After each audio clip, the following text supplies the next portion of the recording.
여러분 일주일에 한 번씩 요한계시록을 보니까 좀 친근하게 안 느껴지십니까? 여전히 어렵습니까? 계속 보다 보면 똑같은 말이 계속 나오고 요한계시록은 여러분 굉장히 친해져야 됩니다. 왜냐하면 반드시 장차에 하나님께서 하실 일이라고 하셨으니까. 오늘 우리의 삶에 반드시 이루실 일이라고 하니까 요한계시록 어떻게 보면 오늘 우리가 나아가야 할 그런 길들을 말씀해 주고 있기 때문에 어떻게든 요한계시록을 여러분 자주 이렇게 보셔야 됩니다.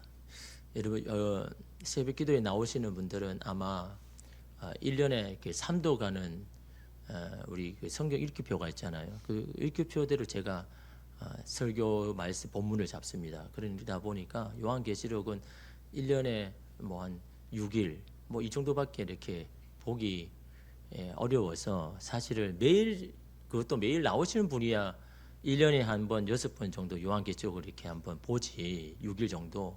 그렇지 않으면 사실은 1년에 여러분 몇 번이나 이렇게 요한계시록에 대해서 읽을 수는 있지만 그렇게 그 안에 있는 말씀을 하겠습니까? 그러니까 요한계시록을 참 이게 한번 우리가 일생에 한번 이렇게 한번 훑는다는 게 또 좋은 여러분 기회입니다. 그래서 이럴 때 요한계시록을 내가 좀 잘 정리해 가지고 다음에 읽을 때는 이 말씀이구나, 이런 뜻이구나 라고 좀 이렇게 여러분 읽으시는데 도움이 되셨으면 해서 여러 가지 뭐 이야기들이 있지만 그래도 제가 이렇게 묵묵히 해나가는 거는요 여러분에게 유익이 있기 때문입니다. 마틴 로이드 존슨 여러분 잘 아시잖아요. 우리 한국 사람들이 매우 좋아하는 목사님이죠. 마틴 로이드 존슨, 설교의 대가라고 그렇게 이야기합니다. 그분이 설교 시간에 이런 말을 했습니다. 설교가 시작할 때부터 자는 것은 성도의 책임이다. 처음부터 자려고 막 이렇게 자세를 잡는 것은 그 사람의 책임이다.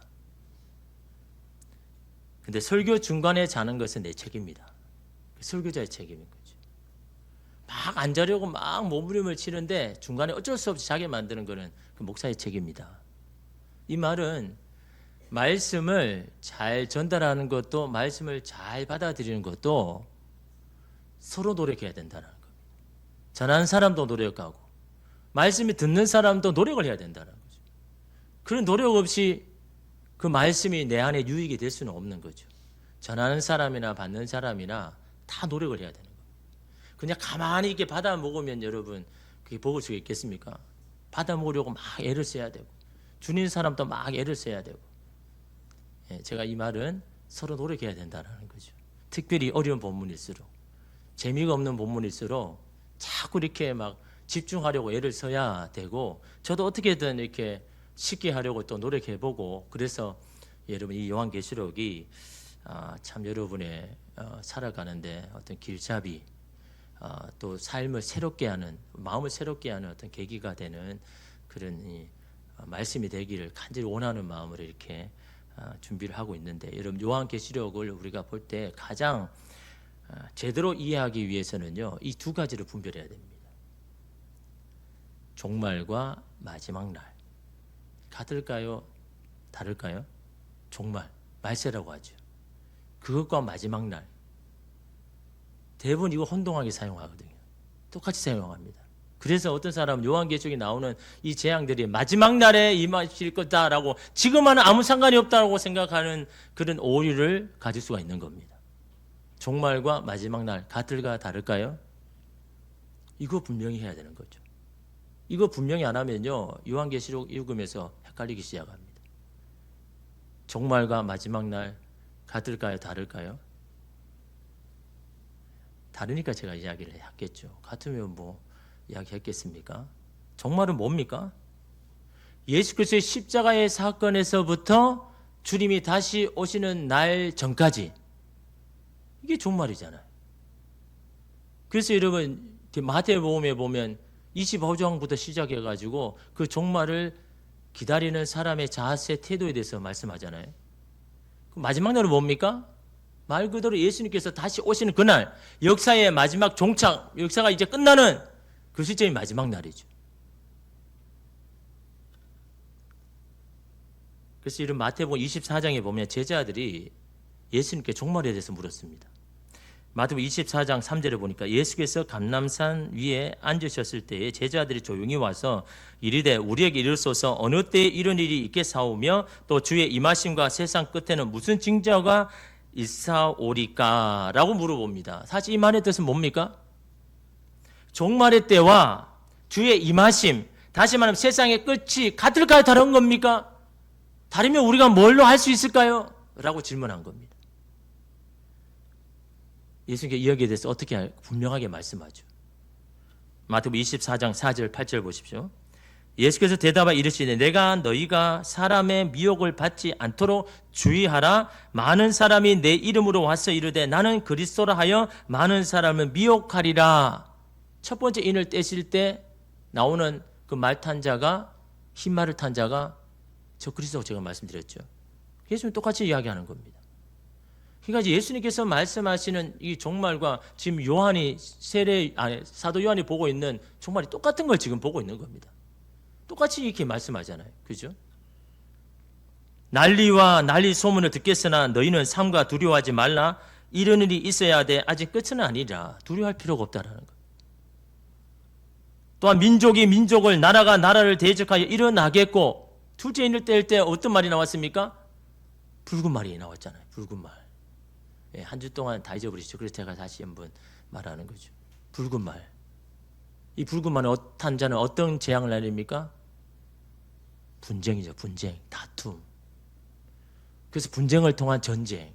이게 둘째 말을 탄 자가 주는 재난인 겁니다. 그래서 그 말씀이 뭐라고 합니까?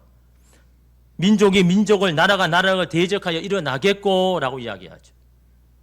그 다음에 뭡니까? 곳곳에 기근과 지진이 있으리니 이 모든 것은 재난의 시작이다 라고 종말 때에 일어나는 재난에 대해서 이렇게 말씀해 주죠. 여기서 중요한 게 뭡니까? 어떤 재난이 일어나냐 그것도 중요하지만 이제 시작이라는 거죠. 이런 날이 오면 재난의 시작이다.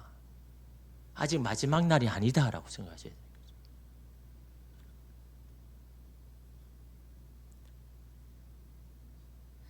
그러므로 오늘 우리가 종말 가운데 지금 살고 있다는 거죠. 종말이 먼 날에 있는 게 아니라 우리가 지금 살고 있는 겁니다. 십자가의 사건 이후부터 우리는 지금 살고 있잖아요. 그럼 우리는 지금 종말을 살고 있는 겁니다. 다시 말하면 그런 재난이 지금 우리가에게 일어나는 일이고 그 가운데 우리가 있다는 사실을 기억해야 되는 겁니다. 그 요한계시록이 남의 이야기가 아니에요. 오늘 우리가 살아가는 우리 삶에 일어나는 일들이라는 거죠. 이것을 미리 알려주신 이유가 뭘까요? 왜 미리 알려줍니까? 대비하랍니다. 대비하라는 거죠. 이런 재난이 너희 삶 가운데 시작될 텐데 그때 뭘 대비하라는 겁니까? 그걸 잘 풀어서 설명하고 해석해라는 겁니다. 잘 대비하라는 겁니다. 신앙의 자세로 그것을 잘 적응해야 된다는 거죠. 왜냐하면 이런 재난이 믿지 않는 자에게만 해당되는 게 아니라 믿는 자에게도 똑같이 그 재난이 임하니까. 같은 재난을 당해도 믿음의 사람 이것을 신앙적으로 해석해야 된다는 겁니다. 이 재난을 통해서 오히려 믿음이 성장하고 하나님 앞에 우리의 삶을 점검한다면 인생의 목적과 우선순위를 바로 세우는 계기가 된다면 그것이 바로 재난을 대비하는 바른 자세다라고 말씀하고 있는 겁니다. 중한 병에 걸려도 믿음의 사람과 그렇지 않는 사람은 틀리다라는 거죠. 똑같은 것을 당해도. 신앙이 없는 사람은 뭐라고 합니까? 갑자기 찾아온 병에 왜 나에게 찾아와서 나는 그렇게 원하지 않는데 이럴 수는 없는 거야 라고 못 받아들이죠. 또 사람 탓, 남 탓, 환경 탓, 사회 탓 하면서 원망과 불평으로 그 시간을 보내지만 그러나 믿음의 사람은 다르다라는 거죠. 갑자기 찾아온 병에 마음은 쓰리죠. 아프죠. 당연히 힘들죠. 그러나 그 가운데 속에서도 하나님의 뜻이 무엇인지를 묻고 찾으면서 그 재난에 대해야 되는 겁니다. 오늘 저와 여러분에게 갑자기 찾아오는 중한 병에도요. 이 병 가운데 하나님의 뜻이 뭔가? 그러면서 여러분 우리가 뭘 깨닫습니까? 숨을 쉬면서 살고 건강하게 사는 게 당연한 게 아니구나.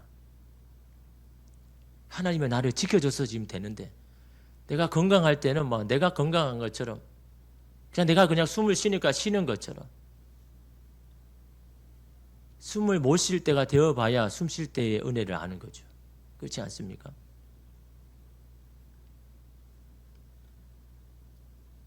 하나님의 사랑과 은혜의 열심을 다시금 깨닫는 시간이 되어야 되는 겁니다. 그런 재난의 때.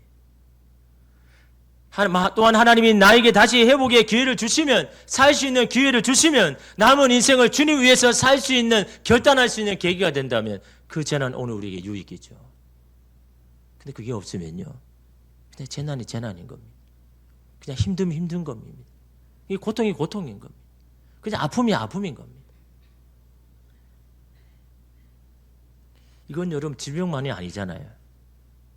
오늘 여러분이 살아가는, 이 땅에 살아가는 뭐 전쟁이나 자연재해나 모든 사람에게 해당되는 그런 재난이 오늘 우리의 목에 온다 할지라도 여러분의 믿음의 사람이라면요, 신앙적으로 해석해야 되는 겁니다. 신앙적으로 풀어야 되는 겁니다. 그것이 믿는 자와 아닌 자가 차이가 있는 거지. 믿는 자는 그런 재난이 없고 믿지 않는 자만 재난이 있다, 그게 아닌 거죠. 모든 사람에게 재난이 임하는 겁니다. 이 말세의 때에는, 종말의 때에는. 그러나 그것을 어떻게 해석하느냐가 다른 겁니다. 오늘 말씀에도 여러분 세 번 인을 떼실 때 일어난 일에 대해 말하죠. 5절에 보니까 우리 함께 읽겠습니다. 셋째 인을 떼실 때에 내가 들으니 셋째 생물이 말하되 오라 하기로 내가 보니 검은 말이 나오는데 그 탄 자가 손에 저울을 가졌더라. 앞에 첫째, 두 번째 인을 우리가 살펴보니까 셋째는 쉽잖아요. 이제 그렇잖아요. 똑같은 게 지금 반복되죠. 셋째 인을 때 셋째 생물이 나와가지고, 천사가 나와가지고 오라 라고 하니까 누가 나옵니까? 검은 말과 그 말을 탄 자가 나오죠. 첫째, 둘째와 똑같이. 근데 그의 손에는 뭐가 있습니까? 저울이 있습니다. 저울. 저울은 보통 어떤 데 씁니까? 사고 팔 때 보통 쓰잖아요. 옛날에 무게를 재. 요즘 디지털 뭐 저울이 있으니까 상관없지만 옛날에는 다 이렇게 저울로 여러분 판매할 때 상인들이 항상 들고 다니는 건 아닙니까? 근데 그 저울을 왜 검은 말을 탄 자가 가지고 왔느냐, 이게 중요한 거죠. 여러분 6절에 한번 보십시오. 내가 네 생물 사이로부터 나는 듯한 음성을 들으니 이르되 한 데나리온의 밀 한 대요 한 데나리온의 보리 석 대로다. 또 감람주와 포도주는 해치지 말라 하더라 라고 한 음성이 들리는 건데, 이건 해석을 해주는 거죠. 왜 저울을 가져왔느냐, 이 말씀에 대해 우리가 알 수 있는 겁니다. 도대체 그 저울을 가지고 도대체 무슨 재난을 베풀려고 내리려고 그러느냐라고 할 수 있죠. 오늘 6절에 한번 보십시오. 한 데나리온 나오죠. 이 한 데나리온은 많이 들어보셨을 겁니다. 한 노동자가 하루에 일해서 받는 최저임금 일당을 말하는 거죠.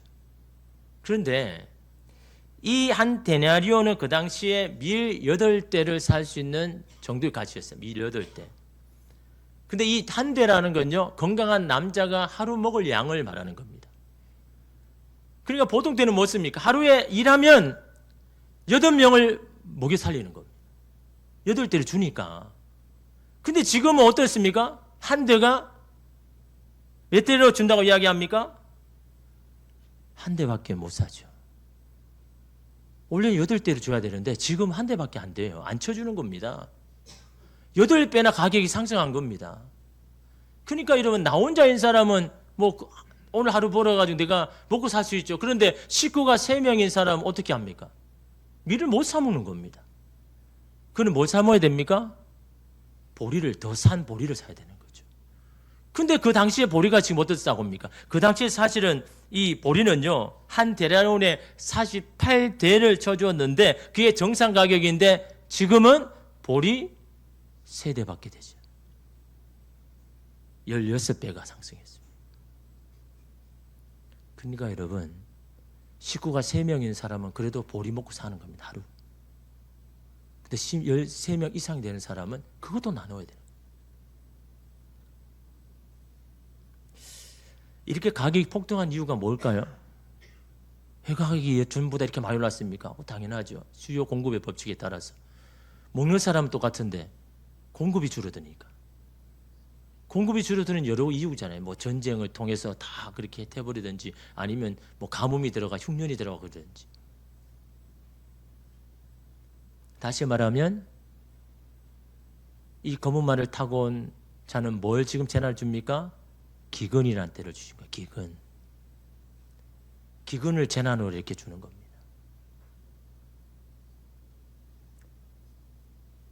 근데 이 기근에 가장 취약한 사람이 누구일까요? 당연히 가난한 자죠. 노인이고 어린아이 아닙니까? 근데 더 취약한 사람이 있습니다. 누구일까요?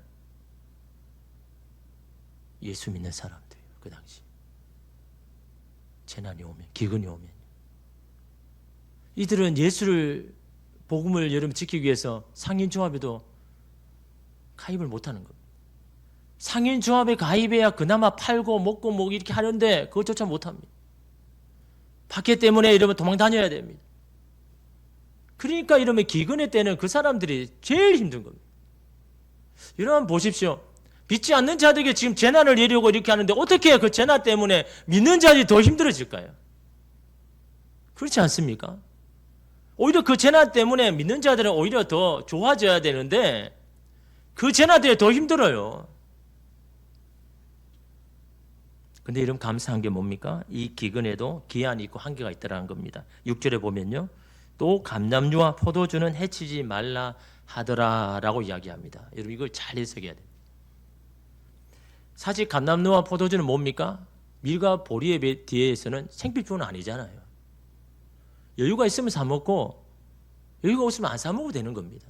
그 감람류와 포도주 안 먹는다고 죽는 거 아니잖아요. 근데 밀과 보리는요 먹어야 사는 겁니다. 왜 밀과 보리는 부족해서 가격이 올려 사 먹기 힘들게 하면서 왜 감람류와 포도주는 그냥 두라고 하시는 걸까요? 거기에 여러분 하나님의 메시지가 있는 겁니다. 여러 가지 해석이 있지만요. 두 가지로 보면 첫째는 가뭄을 들기 시작하면 뭐가 제일 취약합니까? 뿌리가 얕은 식물이 제일 취약하죠. 뿌리가 그래도 깊은 여러분 작물은요 그나마 좀 낫습니다. 근데 밀과 보리는 뿌리가 너무 얕거든요. 그러니까 가뭄이 오면 기근이 오면요 가장 취약합니다. 기근이 오면 그냥 한 해는 그냥 끝나버리는 거죠. 그런데 포도주와 포도나무와 감람나무는요 뿌리가 깊은 나무이기 때문에 그래도 여러분 어느 정도 버텨냅니다. 그 이 말은 뭘 이야기하는 걸까요? 그렇게 해석을 하면 이 재난에는 한계가 있다라는 겁니다. 포도나무와 감람류까지는 안 다칠 정도로 그 재앙이 그 정도일 거다라고 말하는 겁니다. 그냥 시작 그냥 조금 했다가 그냥 끝나버린다. 기한이 있다라는 그런 의미로 우리가 받아들일 수 있고, 이러면 또 한 가지 다른 해석은 이 재난은 포도나무와 이 피해를 입는 계층이 부분적이다라는 말입니다. 다시 말하면 흉년이 들어서 가장 어려운 사람은 취약한 사람이라고 말했잖아요. 가난한 계층입니다. 그러나 광에 곡식이 있고 여유가 있는 사람은 별 어려움을 당하지 않습니다.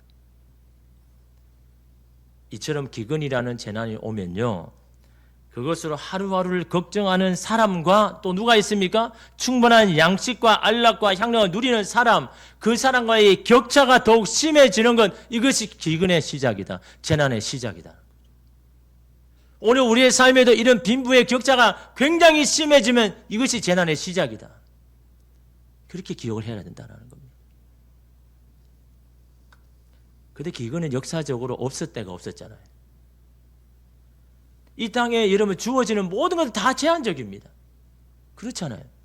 무한정 주어지는 게 이 땅에 없잖아요.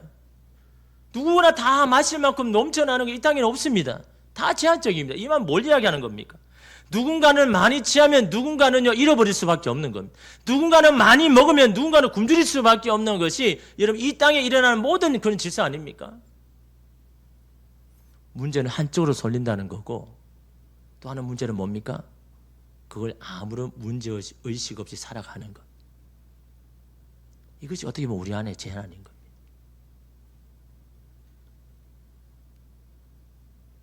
그렇다고 여러분 가진 자들을 뭐 강제적으로 내가 빼앗아가지고 나눠준다. 역사적으로 그런 일도 있었죠. 그러나 여러분 이게 바람직하지는 않지 않습니까? 물론 가난은 임금도 취할 수 없다고 말합니다. 그렇지만 우리는요 하나님의 방식대로 살아가야 됩니다. 재난의 때, 기근의 때는요. 그것이 우리가 재난에 대비하는 자세를 가져야 되는 거예요. 성경에 보면 뭐라고 이야기합니까? 추수를 할 때 땅에 떨어진 거 다 줍지 말라고 하죠. 왜 그랬습니까? 그 떨어진 그 밀이라도 먹고 살아야 할 사람이 있기 때문에. 하나님의 방법은 그런 겁니다. 여러분 기근이 들어서 여러분 작물이 그렇게 풍성하지 못해요. 여러분이 주인이라면 어떻게 떨어진 것까지 다 훑어가지고 내 것으로 만들려고 하지 않겠습니까? 특히 기근의 때는요. 그러나 그때도 하나님 말씀하는 겁니다. 떨어진 거는 주지 마라. 그것 때문에 먹고 살아야 할 사람이 있기 때문에. 여러분 이게 하나님의 방식 아닙니까? 기근의 때 재난이 아니라 오히려 하나 되고 화합할 수 있는 하나님의 방식 아닙니까? 고아와 과부와 나그네를 돌아보라고 말씀합니다. 특히 기근의 때. 그들이 가장 공급에 취약한 사람들 아닙니까? 나는 먹을 수 있으니까 상관없는 게 아니라 그들을 돌보라고 말씀하죠. 그게 하나님의 방법 아닙니까? 나누어 주는 손이 복되도다라고 주님 친히 말씀해 주셨지 않습니까? 주라 그리하면 너에게 누르고 흔들어 부어주시도록 주시겠다고 약속하여 주셨지 않습니까? 주는 것이 여러분 하나님의 방식인 겁니다. 그것이 재난의 때에 기근의 때에 믿는 자들이 살아가야 할 방식인데 오늘 나만 잘 살면 나만 먹으면 괜찮지라고 하는 이 문제의식이 바로 여러분 오늘 우리 믿는 자에게 재난 아닙니까? 재난의 시작 아닙니까? 믿는 자들은 이 기근이라는 재난 앞에 그동안 하나님의 방식대로 살지 못하고 세상 사람처럼 자기의 것이니 내가 누리는 것은 당연하다고 생각하고 있지 않았는지 이 기근을 바라보면서 말이에요. 주변의 허기짐과 아픔에 무관심하며 살지는 않았는지 우리에게 주신 것을 필요한 곳에 나누고 흘려보내라는 주님의 음성을 외면하고 살지는 않았는지 기근의 때 우리는 그걸 돌아봐야 되는 겁니다. 그때 오늘 우리의 삶의 방식과 자세를 돌아봐야 되는 겁니다. 그럴 때 그 기근은요 오늘 우리에게 유익이 되는 겁니다.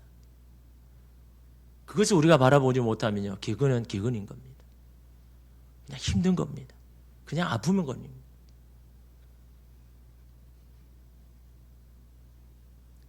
이번에는 넷째 인을 떼시죠. 7절에서 8절 말씀 우리 함께 읽겠습니다. 넷째 인을 떼실 때에 내가 넷째 생물의 음성을 들으니 말하되 오라 하기로 내가 봄에 청황색 말이 나오는데 그 탄자의 이름은 사망이니 음부가 그 뒤를 따르더라. 그들이 땅 4분의 1의 권세를 얻어 검과 흉년과 사망과 땅의 짐승들로서 죽이더라 라고 합니다. 이번에는 뭡니까? 청황색 말이 나오죠. 그 탄자의 이름 뭐라고 합니까? 사망이다라고 이야기합니다. 이 청황색은 헬라어 원문에는요 푸른색. 근데 이 푸른색은 그냥 우리의 말하는 푸른색이 아닙니다. 창백하다라는 표현이죠. 그 제 이름이 그 창백하다. 청황색. 그래서 여러분 이 색을 어떻게 생각하냐면 약간 누구한테 딱 얻어맞아가지고 멍이 든 그런 색깔, 곰팡이 색깔, 아니면 사람이 죽었는데 점점 변하는 색깔. 이게 이름은 이 푸른색, 이 청황색이라고 이렇게 이야기를 합니다. 그런데 이 청황색 말을 탄 자 이름이 사망이라고 하잖아요. 이 사망 히브리어가 데베르라고 번역했는데요. 이것은 온역, 전염병이라고. 그러니까 여러분 이 청황색 말을 타고 온 자가 재난을 받는 건 뭡니까? 전염병이죠. 전염병. 전염병으로 인한 사망, 죽음. 그걸 지금 재난으로 가져오고 있는 겁니다. 여러분 에스겔서 14장 21절 보십시오.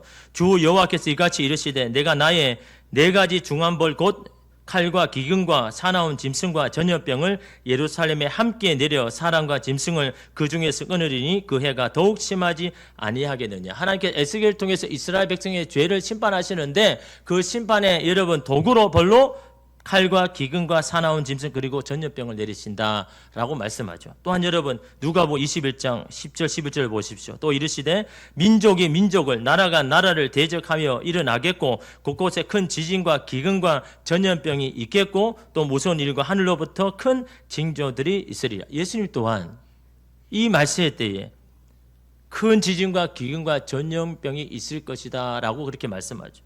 그러니까 오늘 말씀의 사망이 뭡니까? 전염병으로 인한 죽음. 그게 지금 재난을 이야기하고 있는 겁니다. 그런데 여러분 9절 마지막에 보십시오. 그들이 땅 4분의 1의 권세를 얻어 검과 흉년과 사망과 땅의 짐승들로서 죽이더라 라고 합니다. 뭐라고 합니까? 그들이 단수가입니까? 복수입니까? 그들 복수죠. 다시 한번 무슨 말입니까? 네 번째 말뿐만 아니라 첫째, 둘째, 셋째 탄자들이 다 지금 모여가지고 한꺼번에 이 재난을 붙는다라는 거죠. 그러니까 이런 그 재난이 어느 때에는요 얼마나 극심하겠습니까?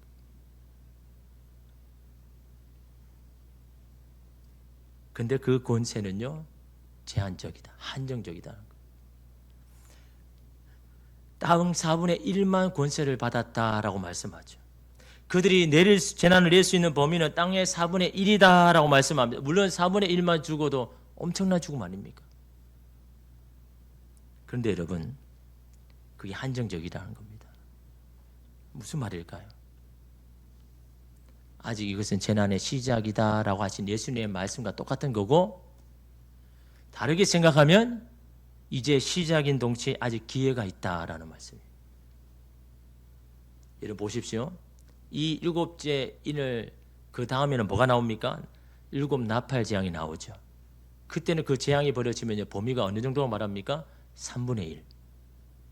첫째 인을 뗄 때는 4분의 1에 영향을 미치는데 7 나팔의 재앙이 할 때는 3분의 1의 재앙이 미치고 마지막 7 대접에는 뭡니까? 온 세상에 영향을 미친다. 그 범위가 점점 확대되고 있는 겁니다.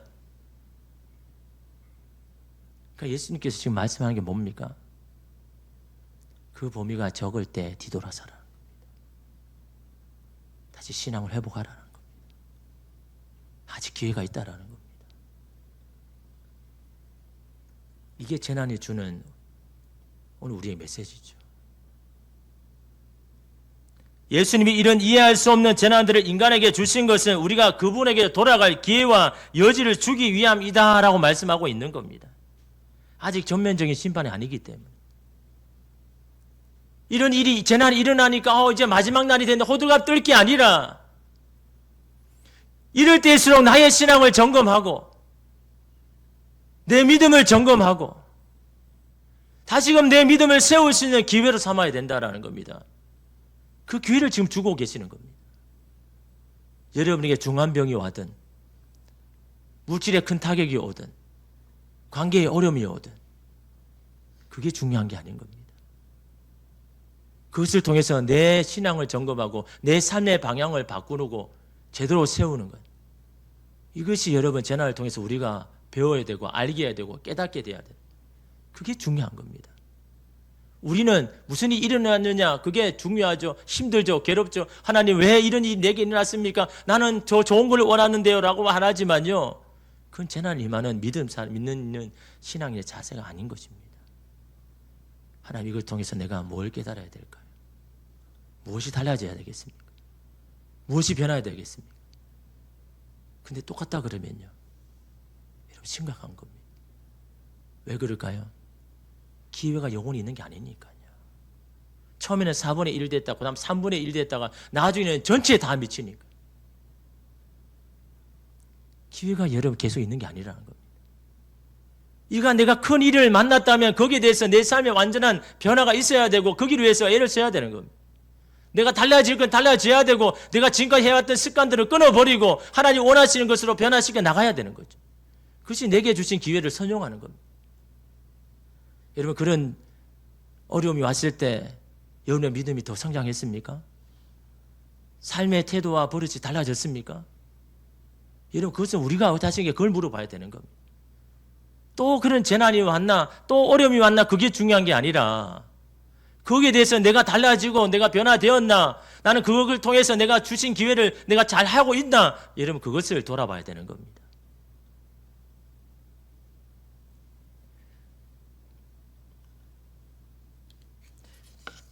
시편 119편 67절에 보십시오. 고난 당하기 전에는 내가 그릇 행하였더니 이제는 주의 말씀을 지키나이다. 뭐가 오니까요? 고난이 오니까요.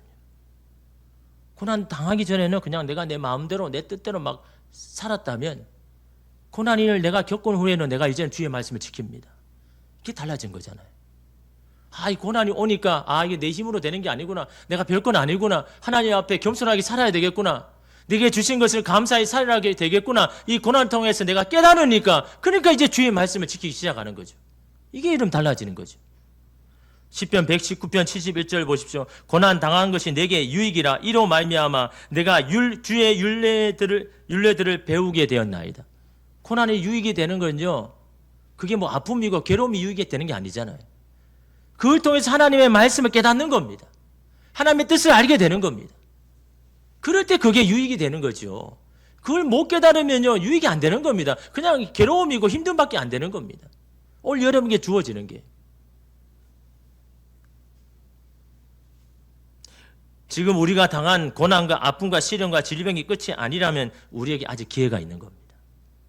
얼마나 감사합니까?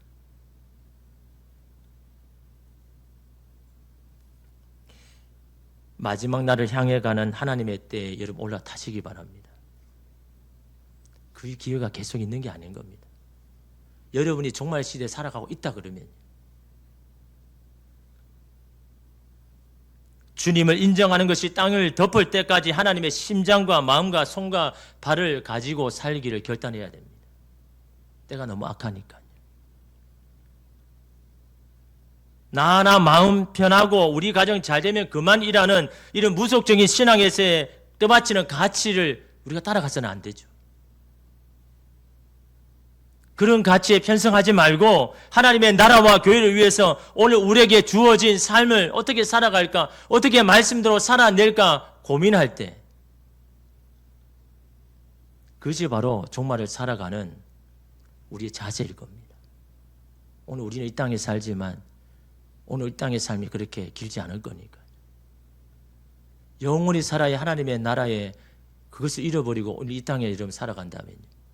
오늘 우리는 여전히 이 세상의 가치들을 더 귀하게 여기고 그 가치를 쫓아서 살겠죠. 거기에 따라서 우리의 삶이 달라지고 이리저리 흔들리겠죠. 하나님의 백성, 하나님의 자녀로 살아간 우리들은요, 그런 세상의 가치를 따라가는 사람이 아닌 겁니다. 거기에 편성해서 살아가면요, 오늘 우리의 신앙 믿음은요, 다 그냥 헛것이 되어버립니다. 여러분이 정말 가치 있게 여기는 여러분의 삶의 우선순위가 무엇입니까? 오늘 종말의 시대에 살아가는 오늘 우리가 바로 세워야 되는 그건 겁니다. 그 가치를 바로 세워 나갈 때 오늘 저와 여러분의 삶을 하나님이 보살피고 도와주실 겁니다. 하나님 반드시 선한 일을 이루실 겁니다. 오늘 우리가 그 가치를 붙들고 여러분 이 때를 여러분 살아간다 그러면요, 돌아간 자들, 멀리 도망간 자도 돌아오고 잃어버린 것들도 다 채워질 것이고 무너지고 깨어진 것도 다시 하나님께서 회복시킬 겁니다.